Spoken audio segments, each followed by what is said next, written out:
Hello, I'm Jenny. I'm Australia at Large Rhodes Scholar for 2013. I actually haven't gone over to Oxford yet, and what I wanted to give you today is a bit of perspective about applying for the Rhodes Scholarship and applying for scholarships in general, and really give a bit of a personal perspective about what it's all about.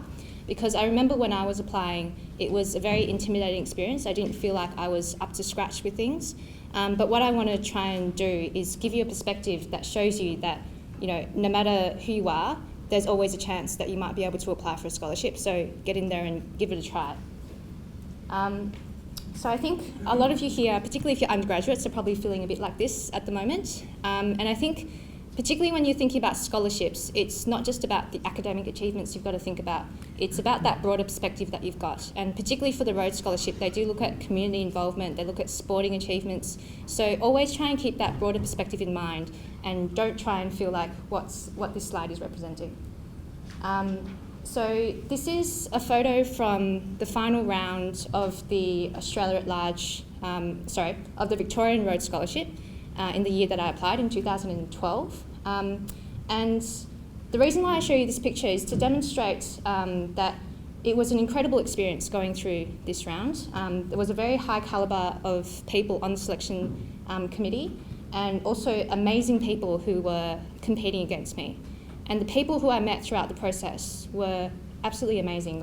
To my left here, so that's a gentleman named Tom, and we've become very good friends, and he is absolutely amazing. The week after I sat this interview, I turned on ABC News 24, and he was on TV analysing the news, and I thought, wow, this guy is so eloquent, I definitely have no chance against him.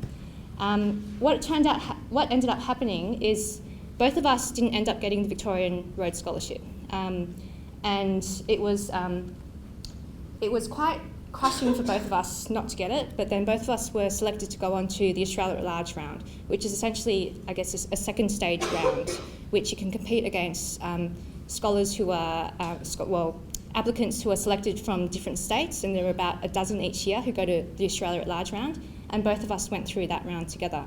And then both of us are going together to Oxford this year.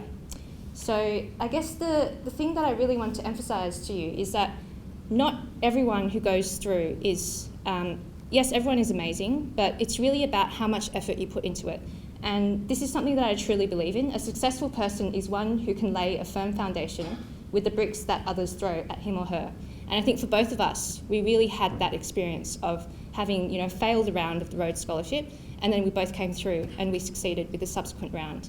And it's about the determination that you have to try and get through.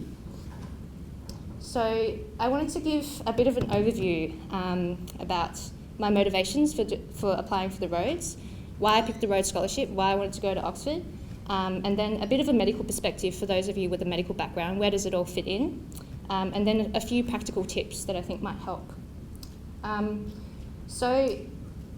Before I start that, so with Rhodes Scholars, whenever you ask them a question, they always say, so I think there are 3 main points to answer your question. And that's a very common theme, whoever you ask. Even Tony Abbott, if you ask him a question, he goes, so I think there are 3 main points to your question. And I think from this talk today, I want you to take away 3 main points. So the first thing is that if you ask any Rhodes Scholar, there are 3 main points to answer any question.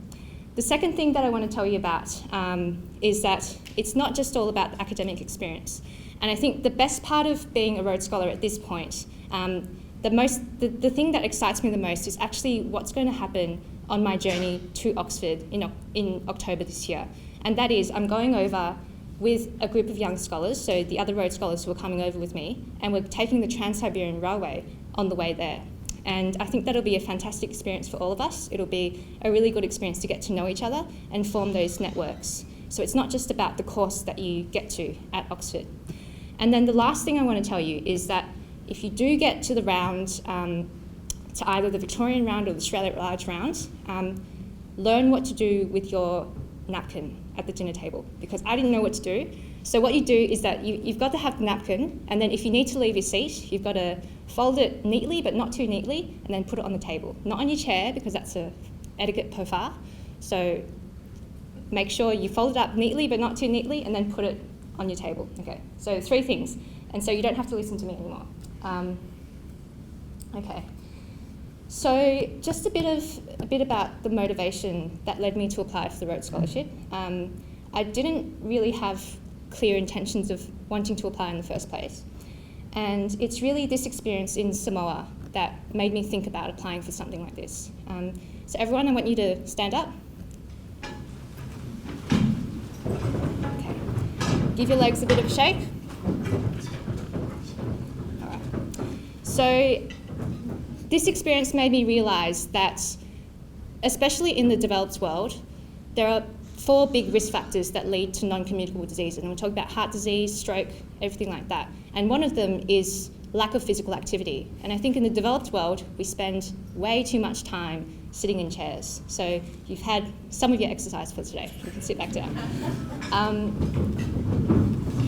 Now, one of the other risk factors is nutrition. And this picture is a picture of me with one of the surgeons in Samoa. And we're in an operating theatre, and there's very fancy equipment, very sterile equipment. It's not something dissimilar to what you'd see in an Australian operating theatre. But what you realise is that, yes, this is very fancy, but you actually take a step out onto the wards in Samoa, in this little hospital of about 100 people, and then there are 2 full wards of patients who have basically fatal diabetic disease, and they have what's called diabetic foot sepsis. And there's 2 wards that are named the diabetic foot sepsis wards. And basically, this is a point of diabetes where people's nerves and blood vessels start to die off because they've had such high sugar levels persisting in their blood for a very long time, and their feet become infected, and the only way to really deal with that problem is to amputate their limbs. But then you see those patients in the wards, you take a step outside the hospital and you go to a local grocery store, and you look around and you see, Tim Tams, you see a lot of imported food from America, from Australia, and you look at this little corner of the supermarket and there's rotting fruit and vegetables. And you stand there and you wonder why there's such an epidemic of diabetes in Samoa. And that's what I'm talking about. That's the kind of thing that really motivated me to think more about preventative health. As a doctor, you treat patients one by one, but what if we could prevent those problems from happening in the first place? So why Rhodes and why Oxford? So I chose the course that I wanted to do first, which was the Masters in Global Health Sciences, and that's really because I became really passionate about preventative medicine, and I wanted to think more about how to really get into the research of public health. And that's why I chose the Masters in Global Health Sciences. Then I thought, what do I actually want to build around that? And I thought, well, I really want to look at the more multidisciplinary approach. So when we think about healthy nutrition, it's not just about how doctors can tell people how to eat healthily. It's about the food networks that you build around that environment. It's about how do you put in policies to make sure that these people in Samoa have good access to healthy food all the time. So I wanted to build these networks across different disciplines, and Oxford is the perfect place to do that because you've got networks from all these different disciplines with access in your college, as well as people from different parts of the world, and that's what I really wanted, an international university. Why Rhodes? Well, when I picked Oxford, the next natural step was to really pick a scholarship that would allow me to go to Oxford, and the Rhodes Scholarship was that obvious step. But I think what makes the Rhodes a bit different is that it really gives you that opportunity to network.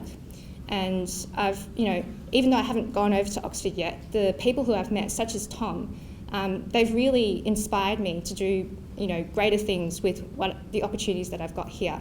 And subsequent to getting the Rhodes Scholarship, I started up another kind of preventative medicine program, CHASE, which works with secondary school students doing health promotion as well as helping them run community action projects. So I think it's quite inspiring to be part of this network, and I think that's something that I've really appreciated since I've received the scholarship.